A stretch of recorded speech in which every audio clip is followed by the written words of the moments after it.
Good morning. I'm going to read a story called My Head is Full of Colors by Catherine Friend and illustrated by Keeley. Now, when I read this story, I want you to be thinking about things that are in your head, things that you already know, because what we're going to do at the end of the story is we're going to create a list with pictures and words of things that you could write about during writing time. Okay, so my head is full of colors.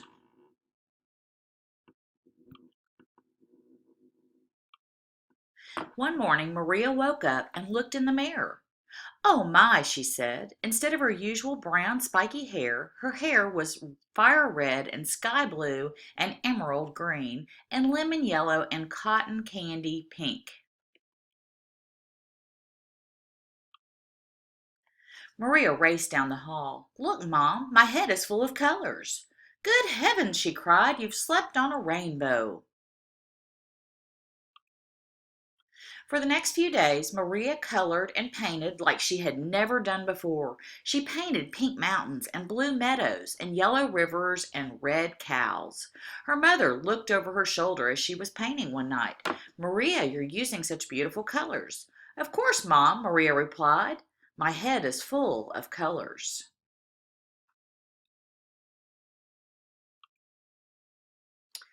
The next morning, Maria woke up and looked in the mirror. "Oh dear," she said. Instead of brilliant streaks of rainbow colors running down through her hair, there were hundreds of books.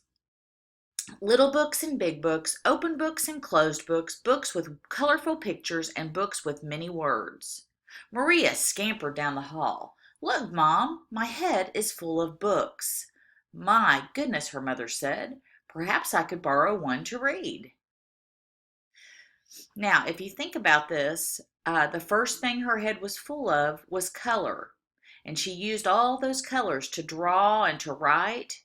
And now her head is full of books. So think about what she might do with those books. Her mother has already borrowed one to read. So think about what she might do with the rest of the books. For the next few days, Maria read and thought like she had never done before. She read about lions in Africa, and artists in Paris, and caribou in Canada. She read about growing pumpkins and making piñatas, and flying spaceships to the moon. Her mother overheard Maria telling a friend about how spiders spin their webs. "Maria, you have learned a lot of interesting facts about spiders." "Of course, Mom," Maria replied. "My head is full of books."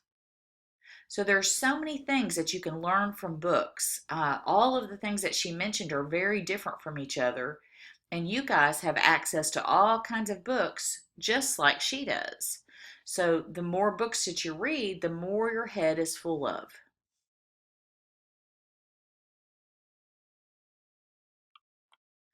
A few days later, Maria woke up and looked in the mirror. "Yikes," she said. Instead of quiet books stacked in her hair, there were animals, live animals, giraffes and dogs and monkeys and birds and elephants and turtles, screeching and barking and making all sorts of sounds. Now that would be exciting, wouldn't it?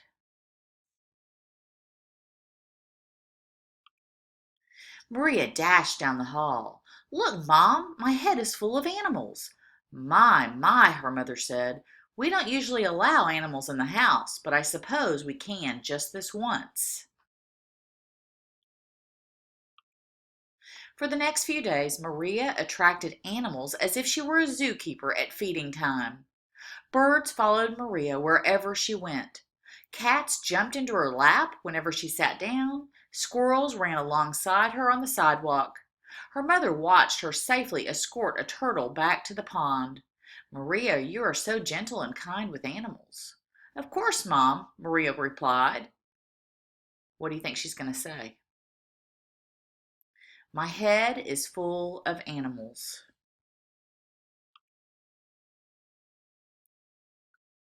The following morning, Maria woke up and looked in the mirror. "Wow," she said. Instead of animals roaming through her hair, rows and rows of people smiled and waved to her in the mirror. Young people and old people, short people and tall people. Maria scurried down the hall. "Look, Mom, My head is full of people. Gracious me, her mother said. Well, you had better ask them all to stay for breakfast. For the next few days, Maria talked with everyone she and her mother met on their walks. She talked with young mothers about working and about babies. She talked with old men about the weather and about baseball. She talked with Mrs. Webster, the woman living next door, about what life was like when she was Maria's age. She's learning all about different people. Then one morning, Maria woke up and looked in the mirror and said, nothing. Because there was nothing in her hair. No colors, no books, no animals, no people, just plain brown spikes. Maria shuffled down the hall sobbing. Mom, she whispered, my head is empty. There's nothing there. She threw herself into her mother's arms. Maria's mother held her by the shoulders and looked at her. No, dear, there must be something wrong with your mirror. Your head is full of colors and books and hippopotamuses and dancers. There's a little girl on a pony reading a book, and a man with 2 llamas by his side, and a set of bright red encyclopedias. It's amazing how all that fits into your head. Maria ran back to her mirror and looked at herself very hard. She frowned and she squinted and she wrinkled up her nose. All I see is my old brown hair, she said to the mirror. But then I still like bright colors and books and animals and people. Maria skipped down the hall with her head held high. Look, Mom, my head is full of me. And there she is at the end of the story. Now, every one of you has a head full of something, and they're not the same. Some of you have a head full of different kinds of animals and maybe sports, maybe some basketball, maybe tennis. Some of you don't have any sports in your head, but maybe you have a head full of family. Maybe you have a head full of your home. Uh, there's all different kinds of things, and you've seen some that Maria had, but you all have even different things in your head. Some of you might have boats. Some of you might have cars. What I want you to do now is I want you to make a list with pictures of the things that your head is full of. So I want you to draw anything that you know about and that you enjoy. And what we're going to do with that list is that's going to be your writing list for the next few weeks. And you can look at that to decide what you want to write about. When you write about something that you know, you tend to write more and you write better. So if your head is full of maybe you have puppies or maybe you have a dog or a cat and you write about your dog or cat, that's something that you know a lot about and you'll do good writing.